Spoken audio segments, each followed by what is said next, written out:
Fala pessoal, como é que vocês estão? Aqui é Pedro Macedo e o vídeo de hoje é a história 3, a parte 3 da história da hipnose. Gente, quando eu falei nos outros dois vídeos, se vocês não viram, corre lá pra ver, porque o vídeo tá muito bom, conta toda a história da hipnose. Por que você deve saber a história da hipnose? É porque você tem que ter conhecimento da hipnose para hipnotizar. Afinal, um dos passos mais importantes da hipnose é o tal do pré-talk. E para você fazer esse pré-talk, você tem que ter um conhecimento de hipnose para que a pessoa engaje no processo hipnótico. Isso aí a gente vai falar em outro vídeo. Quando eu falei sobre a estrutura da hipnose num vídeo aqui no Instagram, eu falei um pouquinho sobre pré-talk, mas a gente vai ter um vídeo exclusivo para isso. Ontem eu falei no vídeo sobre hipnose que os dois hipnotistas mais importantes eram o Dave Elman e o Milton Erickson. Falei muito pouco sobre o Dave Elman e falei menos ainda sobre o Milton Erickson ontem. Por quê? Porque se eu for falar dos dois, tudo dos dois, a gente vai ficar aqui 3 dias conversando e vocês não vão assistir meu vídeo. Então, vamos resumir um pouquinho da história de cada um, focando um pouquinho mais no Milton Erickson. O Dave Elman, ele era o que a gente chamava de hipnotista clássico. Ele trabalhou com a hipnose clássica durante a vida dele inteira, como eu falei ontem. Ele foi grande responsável por reunir a quantidade de informações que existia da hipnose.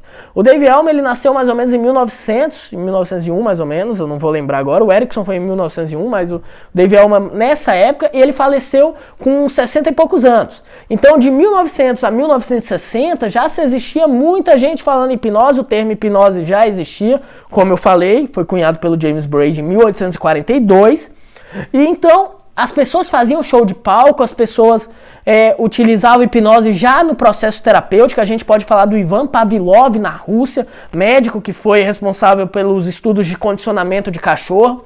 Então ele trabalhava com relaxamento progressivo, as pessoas já utilizavam a hipnose de forma clássica, tanto no entretenimento quanto na terapia.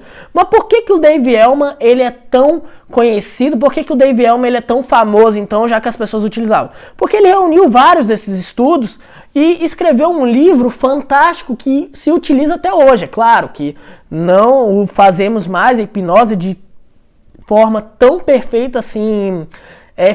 não perfeita, mas de forma tão fiel que se fazia o Dave Elman. Hoje a gente tem outros recursos, hoje a gente tem outras habilidades, inclusive até podemos dizer que somos melhores, porque nós temos várias outras ferramentas que ele não tinha na época. Mas esse livro ainda é referência até hoje, porque ele ensinava um processo terapêutico misturado com a regressão.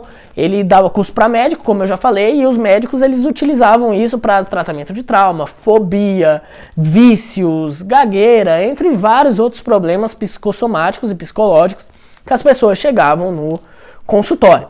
Então ele fazia todo esse processamento e ensinava todo esse processamento até criar um protocolo para isso. E ele juntou várias coisas. Ele também é muito famoso pela indução de Dave Elman. A indução de Dave Elman até hoje é muito utilizada e é uma das melhores induções que existe para quando a gente vai colocar alguém no estado de transe.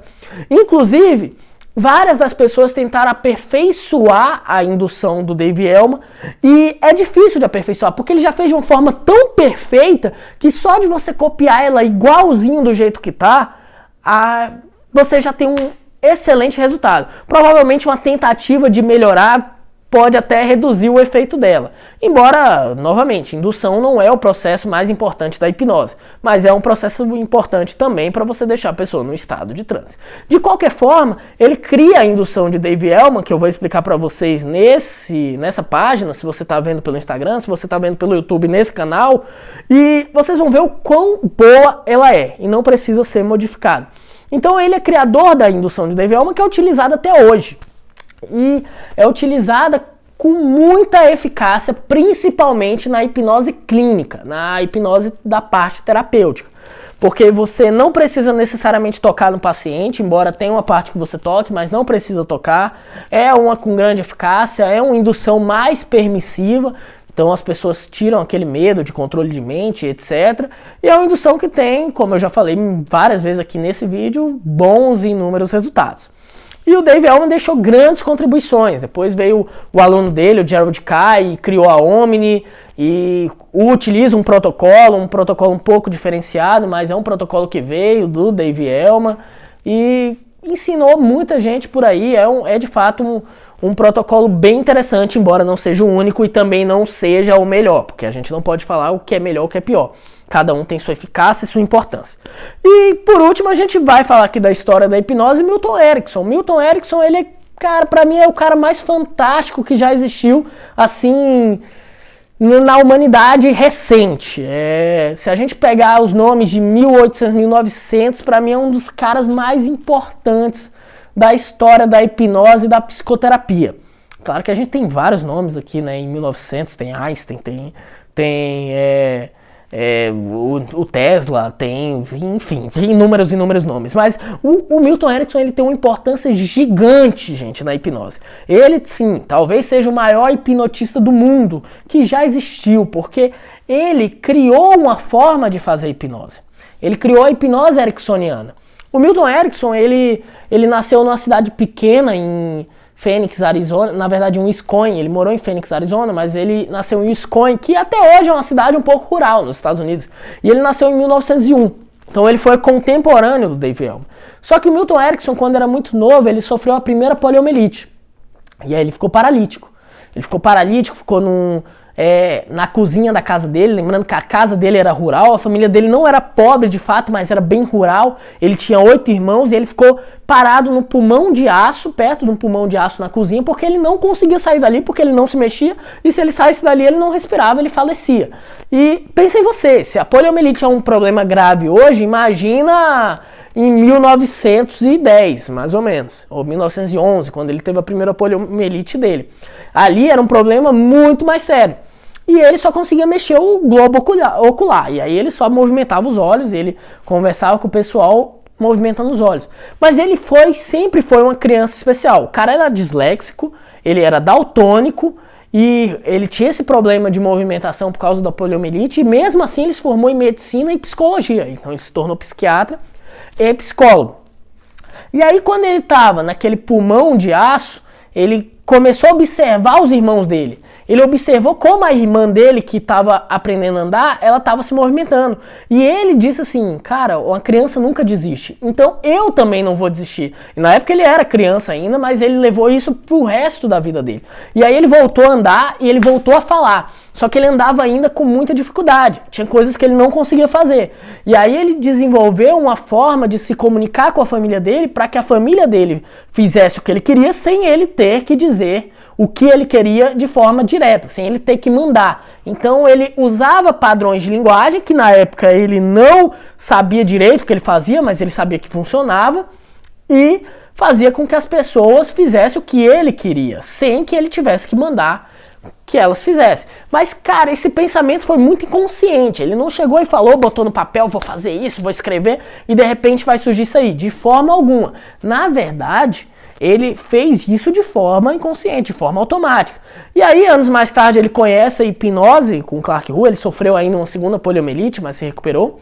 E conhece a hipnose com Clark Hull e ele fala, cara, eu não consigo fazer o que esses caras fazem, mas eu já tenho uma linguagem própria que eu consigo influenciar muita gente. Será que eu consigo usar essa linguagem para fazer com que as pessoas entrem no estado de transe?